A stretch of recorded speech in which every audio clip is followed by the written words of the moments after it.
Alright, this is Shark and Gator here with the second Redstone tutorial. As you may be able to tell, I actually prepared for this one, and I am using fraps, so hopefully it will be a great deal better than my first one.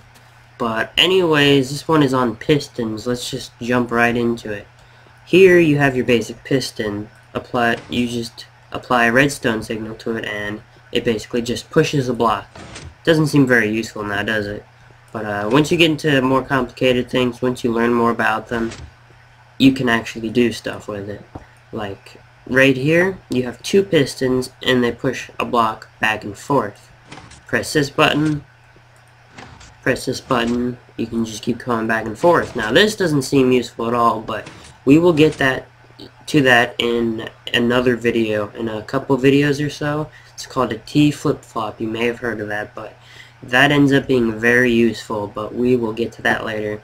Something you should know about pistons is if you have a redstone signal going into the top piston, it will also power the one below it, like this. So you can power two pistons at a time with one redstone signal. Something very useful to know. Also, you have to have it going straight into the block. So if you have it like this, it'll only power that bottom one. Way to solve this, well, I don't think this would really solve anything. No, it wouldn't.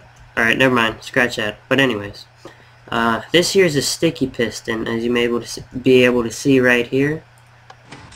It actually holds on to the block, unlike this one, where it just pushes it.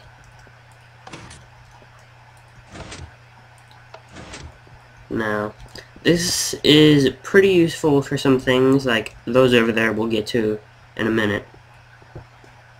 Now, something you should know about sticky pistons is, if you have one activated, and then you activate another one, and then you deactivate this one, no wait, you deactivate this one, it will pull the block on its side. So basically, an activated piston you can take that block with a sticky piston, but if it is not activated, I can't remember what I was don't know where I was going with that.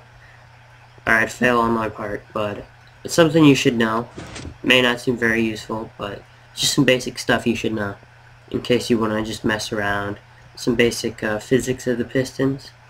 Now, what I'm going to show you over here is a basic single piston door with some sticky pistons.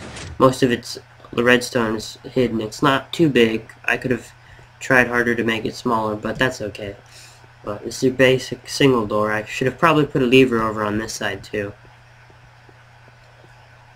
But that's your basic using sticky pistons.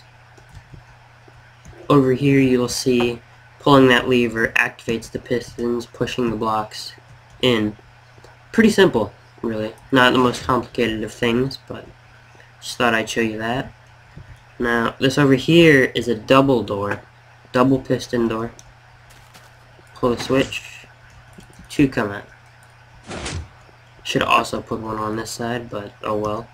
Now this one, the signal from the other side goes down under the floor, and connects up with all this redstone here.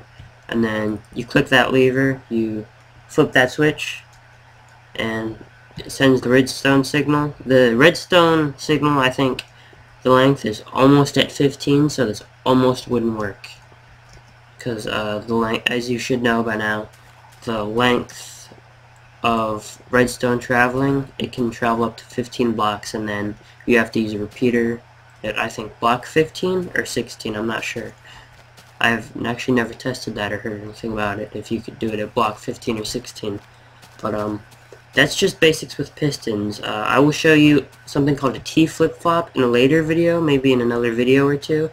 Something that gets to be very important in your more complicated mechanisms and machines. But anyways, this has been Shark and Gator with Redstone Part 2, signing off.